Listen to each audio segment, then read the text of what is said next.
안녕하십니까, 현각입니다. 현각과 함께하는 고전점성학 함께 공부하도록 하겠습니다. 저는 오랫동안 교직에 있다가 현재는 현각역학 아카데미를 운영하고 있고, 제가 점성학을 공부를 하고 지도를 하면서 필요한 교재가 있어야 되겠다라는 생각에 점성술의 가장 기본 이론을 정리한 천문 점성학을 저희 아카데미에서 교재로 사용을 하고 있습니다. 우리가 인간이 이 세상에 태어날 때, 즉 조물주가 인간을 만들 때, 기독교에서는 하나님 또는 하느님이라고 얘기를 하지만 그 창조주가 인간을 만들 때는 다 쓰임새가 있다는 거죠. 그러니까 어떤 의미를 가지고서 조물주가 또는 창조주가 인간을 만들었을까 라는 것에 항상 의구심을 갖게 되는 거죠. 우리 성경에 보면 성경에는 가톨릭 성서와 기독교 성경이 있어요. 그러니까 가톨릭 천주교에서 사용하는 것은 이제 성서라고 얘기를 하고, 기독교에서는 성경이라고 얘기를 하는데 내용은 거의 대동소이합니다. 단어만 좀 조금씩 다르지. 그래서 코엘렛 3장, 즉 가톨릭 성서의 코엘렛 3장과 기독교 성경의 전도서 3장은 그 내용은 같습니다. 제목은 뭐냐? 모든 것에는 때가 있답니다. 인간에게는 삶의 시기가 지나면서 항상 때가 있다는 거죠. 날 때가 있고, 심을 때가 있고, 거둘 때가 있고, 씨를 뿌릴 때가 있고, 이런 때가 있다는 것을 이미 성경에서 명시를 해놓고 있어요. 하늘 아래 모든 것에는 시기가 있다. 모든 일에는 때가 있다라는 거죠. 우리 역학자들은 미래를 예측하는 사람들로서 그 때가 언제일까를 항상 궁금해하고 그 때를 찾기 위해서 연구하고 시기를 찾는 것을 목적으로 하고 있습니다.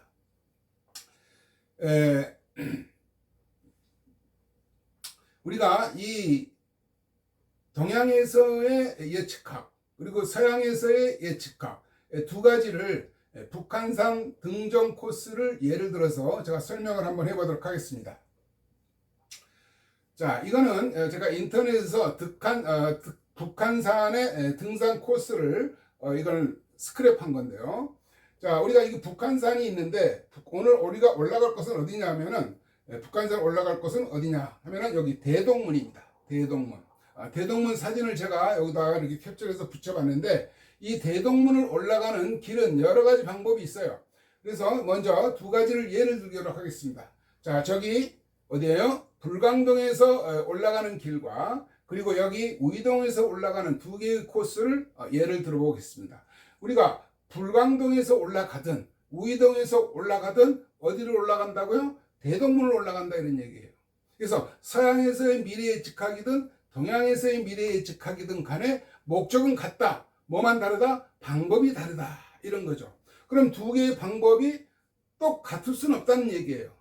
그렇지만 결과는 같다라는 거예요. 그래서 동양에서의 예측학문, 서양에서의 예측학문을 보면 서양에서의 운명 예측학은 우리가 지금 공부하고자 하는 뭐예요? 점성학을 얘기하는 거고, 동양에서의 운명 예측학은 명리학이라고 얘기를 합니다. 그래서 점성학과 명리학은 같이 볼 수가 없다는 얘기죠. 그렇지만 그 결과는 같다라는 것을 명심을 해둬야 되겠어요. 일부 학자들 중에서는 점성학과 명리학을 공부하는 사람들은 두 개를 같이 보려고 해요. 방법이 다르다는 거예요. 두 개의 이론이 하나로 합쳐질 수는 없다는 얘기죠. 그래서 점성학은 점성학 나름대로의 관법이 있고 명리학은 명리학들의 관법이 있다는 것을 꼭 명심을 해야 된다 이런 얘기죠. 우리가 동양에서의 명리학은 일단 기본적으로 인간의 생로병사와 부귀빈천 그리고 기륭화복을 예측하는 것으로 발전한 학문이라는 것을 모두 알고 있는 사실이죠. 그렇죠? 그럼 서양에서는 그러지 않았느냐? 서양에서는 인간의 운명에 대해서 궁금하지 않았을까요? 물론 궁금했겠죠. 그래서 기록상으로 보면 동양권보다는 서양권에서 먼저 미래 예측에 대한 이야기가 있었음을 우리가 알 수 있습니다. 그 시기는 거의 비슷했죠. 우리가 성경에 보면은 예수가 탄생할 때 동방박사 3명이 예수에게 출생 선물을 가지고 갔어요. 탄생 선물을. 그 동방박사는 누구냐면은 점성학자들이었죠. 점성학자들.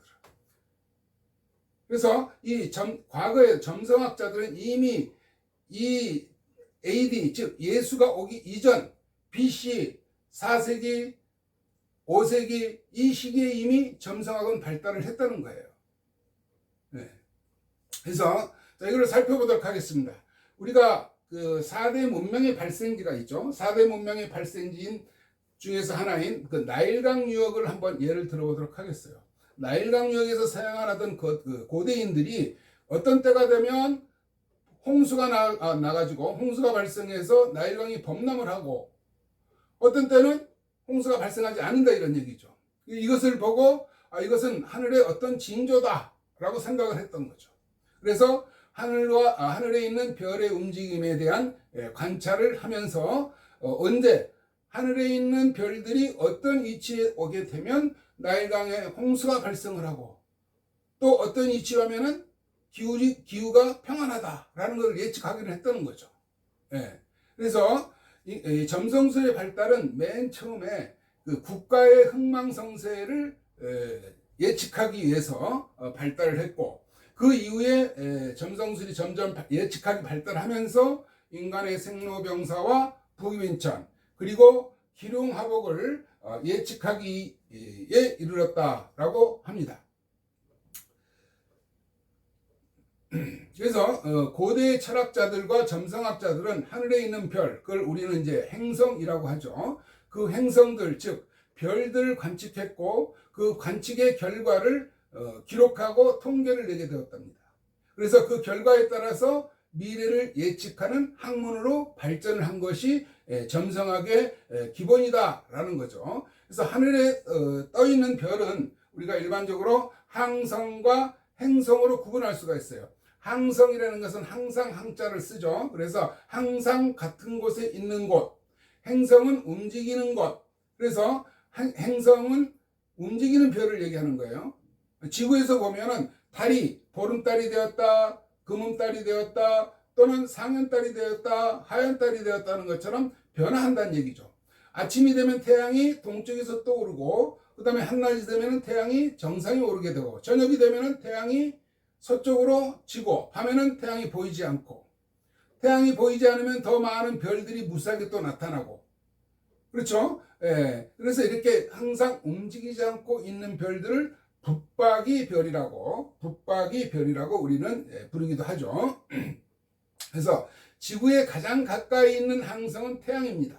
태양은 움직이지 않고 가만히 있는 거죠. 그래서 태양계라고 얘기를 하는데 이 태양계에 속해 있는 행성들이 계속 태양을 중심에 두고 공전을 하는 거예요. 이게 태양을 중심에 놓고 모든 행성들이 공전을 한다는 얘기죠. 그래서 이 태양은 태양계에 있는 모든 행성들에게 에너지를 주는데 특히 인간이 살고 있는 지구는 지구상의 에너지는 태양의 에너지가 없다면 존재할 수가 없죠. 동물이나 식물이 존재할 수가 없다라는 거죠. 그 다음에 두 번째로 그 가까운 항성은 프록시마입니다. 프록시마. 그래서 이와 같은 항성들은 우리가 1등성에서부터 10등성까지 약 80만 개 종류의 별들로 구성이 되어 있다고 천문학자들은 밝히고 있습니다. 그래서 우리가 공부할 그 고전 점성학은 항성은 보지 않습니다. 항성은 보지 않아요. 그러니까 태양계 안에는 수성부터 시작해가지고 천왕성, 해왕성, 명왕성까지 있지만은 육안으로 보이지 않는 천왕성, 해왕성, 명왕성에 대해서는 공부를 하지 않습니다. 즉 차트를 해석할 때 집어넣지 않는다는 얘기예요. 천왕성, 해왕성, 명왕성이 태양계에 있는데 왜 그거를 관여를 안 해? 우리가 이미 고전 점성학은 BC 이전에 세기 이전에 발생을 했던 거예요. BC에 발생을 했던 거죠. 그런데 이 천왕성, 해왕성, 명왕성은 언제 발견이 되었느냐 하면은 육안으로는 발견할 수가 없었다는 거예요. 언제? 18세기에 망원경이 발견이 되면서 망원경을 발명을 하면서 천왕성, 해왕성, 명왕성이 태양계 안에 있구나라는 것을 발견했다는 거죠. 이것들은 태양을 도는 공전의 시기가 70년 이상, 100년 이렇게 되기 때문에 인간의 수명과는 전혀 관련이 없다라고 볼 수가 있어요. 그런데 일부 요즘 현대 심리 점성을 하는 사람들은 천왕성, 회왕성, 명왕성을 집어넣기를 하는데 고전 점성, 전통 고정 점성학에서는 천왕성, 회왕성, 명왕성에 대해서는 우리는 공부를 하지 않을 겁니다. 우리는 태양계에 소속된 지구죠. 지구는 태양계에 소속이 있다는 거예요. 그래서 태양계 안에 소속되어 있는 지구에서 살고 있기 때문에 태양계에 속한 7개의 행성, 7개의 행성이 지구에 보내는 자기장에 의해서 인간의 생로병사와 북이민천 그리고 기륭화복 이게 이런 그 7개의 행성들이 영향을 미친다라는 전제하에 점성학은 발전이 되었고 그런 전제하에 점성학을 공부를 할 겁니다. 우리가 점성학 공부에 들어가기 전에 태양계에 속한 7개의 행성의 기호를 기억해야 할 필요가 있습니다. 그건 왜 그러냐면은 개인의 네이탈 차트를 작성을 하는데 거기에는 문자로다가 태양, 뭐 수성, 금성, 목성, 화성, 토성, 뭐 달 이렇게 표시를 하지 않고 기호로 표시를 한다는 얘기죠. 그래서 우리가 점성학을 공부를 하기 전에 꼭 행성들의 기호를 익혀야 한다는 거 명심하겠습니다. 그래서 실질적으로 수업을 들어가기 전에 먼저 7개의 행성의 기호에 대해서 공부를 하도록 하고 그거를 꼭 익히도록 하겠습니다. 익혀야지만 점성학을 공부할 수가 있다라는 거예요. 그래서 이제부터 태양계에 속한 7행성의 기호에 대해서 공부를 할 건데 우리가 이미 초등학교를 다닐 때 태양계에 속한 행성에 대해서 공부한 기억이 있을 겁니다. 그리고 태양으로부터 가까우냐 뭐냐에 따라서 나열을 했던 거 기억을 하실 것 같아요. 그래서 태양을 기준으로 해서 순서는 수성, 금성, 지구, 화성, 목성, 토성. 그래서 수금, 지화, 목토. 뭐라고요? 수금, 지화, 목토. 이렇게 암기했던 것이죠. 우리 도반님들도 아마 기억을 가지고 있을 겁니다. 그래서 태양에서 가장 가까운 수성부터 시작해 가지고 금성, 지구, 화성, 목성, 토성, 그리고 지구를 돌고 있는 지구의 이성인 달, 그것까지 모두 태양계에 있는 움직이는 행성이라고 보는 거죠. 그래서 다시 한번 기억을 한번 되돌려 보겠습니다. 수금, 지화, 목토. 그러니까 토성은 저 제일 멀리 떨어져 있다는 거예요. 자, 보도록 하겠습니다. 자, 태양계의 7행성에는 어떤 것이 있느냐? 제일 먼저 수성이 있고, 그리고 금성이 있고, 그 다음에 지구가 있고, 그리고 화성이 있고, 그리고 목성이 있고, 그리고 토성이 있습니다. 그리고 지구를 돌고 있는 지구의 이성인 달까지 있죠. 자, 이게 뭐냐면 태양이에요. 태양. 그 다음에 가장 가까이 있는 수성, 그리고 금성, 그 다음에 지구, 화성, 목성, 토성까지. 그리고 또 지구를 돌고 있는 달. 이렇게 해서 총 7개의 행성이 있고, 태양은 항성이고, 그래서 우리가 지금 어디에 살고 있냐면 지구에 살고 있단 말이에요. 지구에. 그렇죠? 그래서 태양, 수성, 금성, 지구, 화성, 그리고 목성, 그리고 토성, 그리고 지구를 돌고 있는 달까지 이렇게 총 7개의 행성들이 돌고 있는데 우리는 어디에 살고 있느냐면은 지구에 살고 있어요. 지구. 그렇죠? 지구에 살고 있단 말이에요. 그래서 지구에서 이 행성들을 바라보는 거예요. 그러면 우리가 어떤 사고를 가져야 되느냐 하면은 우리는 지동설과 천동설이라는 거 배워본 적 있을 거예요. 그렇죠? 예전에 갈릴레이가 지구는 돈다 하기 전에 뭐라고 그랬죠?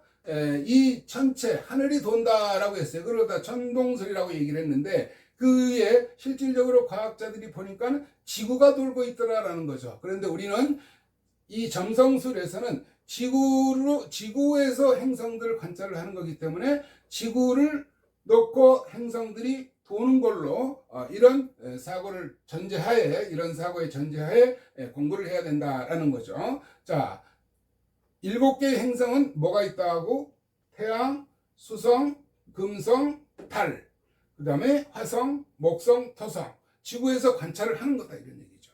그래서 이 점성학적으로 사용하는 기호는 어떤 것이 있는지 한번 살펴보도록 하겠습니다. 우리는 영혼과 그 다음에 육체로 결합이 되어 있죠. 그래서 우리가 기호로 영은 원으로 무한한 것으로 0으로 표시를 했고, 혼은 반원으로 표시를 했어요. 반원으로. 이건 약속을 한 거예요. 그 다음에 육체는 십자가 모양을 표시를 했다는 거죠. 그래서 이 영혼과 육체가 어떻게 모였느냐에 따라서 7개의 행성의 기호로 사용을 한 거죠. 자, 제일 먼저 태양이 있습니다. 태양. 유일무이한 태양이죠. 태양에서 보내는 모든 에너지는 우리 지구의 동식물을 살 수 있게 만든다는 거예요. 그래서 이 태양은 원 안에 이렇게 점을 하나 찍었어요. 점을 하나 찍었어요. 그래서 태양은 우리가 소울이라고 얘기하는데 이거를 우리는 참다운 영이다 라고 얘기를 해요. 그래서 영 가운데 점을 하나 찍은 거예요. 그러니까 네이탈 차트에서 이런 모양을 보면은 무엇으로 본다? 태양으로 본다, 이런 얘기예요. 자, 우리는 영혼과 육체로 구성이 되어 있다고 그랬어요. 그렇죠? 영과 혼과 육체로 구성이 되어 있어요. 자, 그 다음에 볼 수 있는 거는 우리가 역시 태양의 빛을 받아서 지구에 전달해주는 달이 있어요. 자, 달은 이렇게 이렇게 두 개의 혼을 이렇게 겹쳐 놓은 거예요. 이게 무슨 모양이라고요? 달, 초승달이나 금운달이 이렇게 생겼죠. 그래서 달은 우리가 누나라고 얘기를 하는데, 누나는 혼과 혼, 즉 두 개의 혼이 합쳐져서 완전한 혼이 되었다라는 의미에서 네이탈 차트에서는 이런 기호로 사용을 한다라는 거 꼭 기억을 해 놓으셔야 될 것 같아요. 자, 우리가 인간은 영혼과 육체로 구성이 되어 있다고 그랬죠. 영혼과 육체로 구성이 되어 있다. 그래서 영과 혼과 육체.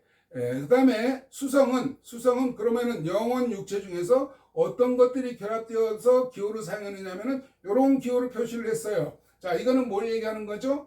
혼을 얘기하는 거고, 가운데 원은 영을 얘기하는 거고, 그래서 영과 혼과 육체가 다 표시되어 있는 것, 이것은 수성입니다.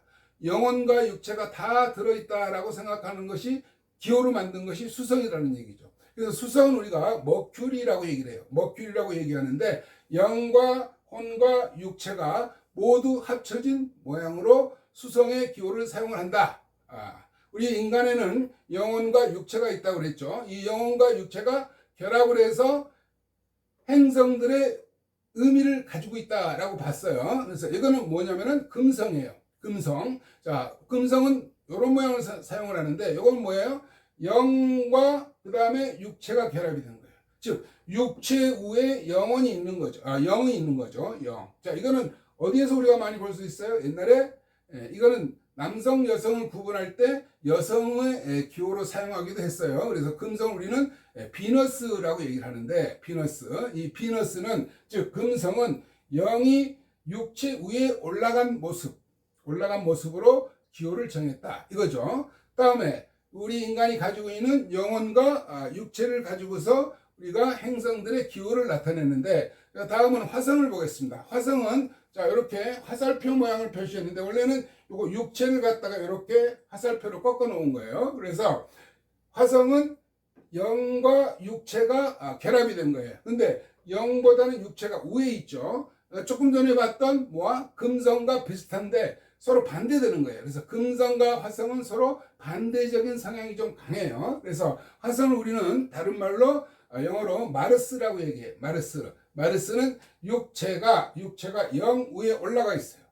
영 위에 육체가 올라가 있는 건 뭐다? 화성이다.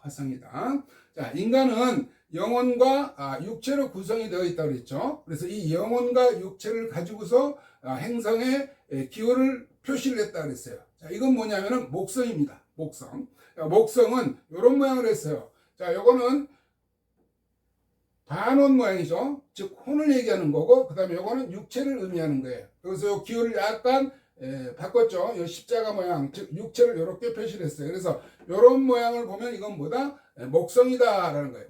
목성은 주피터라고 얘기를 해요. 주피터. 즉, 주피터는 혼과 육체가 대등한 관계다라는 거예요. 혼과 육체가 대등한 관계. 그래서 이런 모양을 보면 이거는 뭐다? 목성이다라는 거 꼭 기억을 해 놓으시기 바랍니다. 우리 인간이 가지고 있는 영혼과 육체를 가지고서 행성의 기호를 나타냈다. 토성을 보면 토성은 이런 모양이에요. 자, 이거는 뭘 얘기하는 거예요? 육체를 얘기하는 거고, 요거는 혼을 얘기하는 거예요. 그래서 모양을 얘기해서 약간 구부려놨는데, 요런 모양을 보면 이거는 무엇을 얘기한다? 토성을 얘기한다. 토성. 그래서 토성은 태양에서부터 가장 멀리, 태양에서 가장 멀리 떨어져 있다. 반대쪽에 있다. 이런 의미를 가지고도 있어요. 그래서 토성은 우리가 세턴이라고 얘기하는데, 토성은 육체가 혼 위에 올라가 있어요. 육체가 혼 위에 올라가 있어요. 이걸 뭐라 그런다? 토성이라고 그런다. 그래서 우리가 7개의 행성의 기호를 다 살펴봤어요. 우리가 지구에 살고 있는데, 지구에 살고 있는 생명체인 동물과 식물에게 꼭 필요한 빛은 누가 만드는 거죠? 태양의 빛을 받아서 전달해주는 달. 그래서 우리가 태양과 달은 완전한 영과 완전한 혼이다. 완전한 영과 완전한 혼이며 빛이고 광원체이고 그리고 배터리다라는 거예요. 배터리. 그래서 태양과 누미나리는 점성술 그 차트 해석에 있어서 많은 비중을 차지하고 있다는 거 꼭 기억을 해 두시면 되겠습니다. 칠행성 기호 익히기. 자, 우리가 지금까지 공부한 7개의 행성에 대한 기호 익히기를 한번 복습을 한번 해보겠습니다. 자, 이건 뭐예요? 태양은 0 안에 점을 찍어서 완전한 0으로 표시를 했고, 그 다음에 달은 혼 2개를 겹쳐서 완전한 혼으로 표시를 했고, 그 다음에 태양에서 가장 가까운 수성은 영과 혼과 육체가 다 결합이 되어 있는 거예요. 육체가 제일 밑에 있죠. 자, 이건 무슨 모양? 수성이다라는 거죠. 수성. 그 다음에 금성은 비너스로서 여자를 의미한다라고도 했어요. 그래서 영 밑에 육체가 있고, 그 다음에 화성은 영 위에 육체가 있는 거예요. 이렇게 화살표로 표시했는데 요 위에 십자가를 표시한 모양으로도 나올 수도 있어요. 그래서 금성과 화성은 서로 반대의 의미가 있다. 그래서 요거는 우리가 남성 여성의 기호로도 사용했던 적이 있죠. 그 다음에 나오는 게 뭐예요? 목성이다. 목성은 뭐예요? 목성은 자, 혼 그리고 육체가 서로 결합이 되어 있는 거다. 이게 목성이에요. 그 다음에 토성은 육체와 혼이 이렇게 결합이 되어 있어요. 그래서 우리가 네이탈 차트를 보면은 요 7개의 행성들이 이렇게 문자로 나와 있지 않고 이렇게 다 기호로 나와 있기 때문에 우리가 점성학을 공부하기 전에 먼저 무엇을 행성의 기호를 공부를 하고 머릿속에 꼭 기억을 해 두어야만 나중에 점성학 공부를 수월하게 할 수 있다는 거 꼭 기억을 해 놓으시기 바랍니다. 그래서 다음 시간에는 점성학에서의 12별자리와 그 기호에 대해서 공부를 하도록 하겠습니다.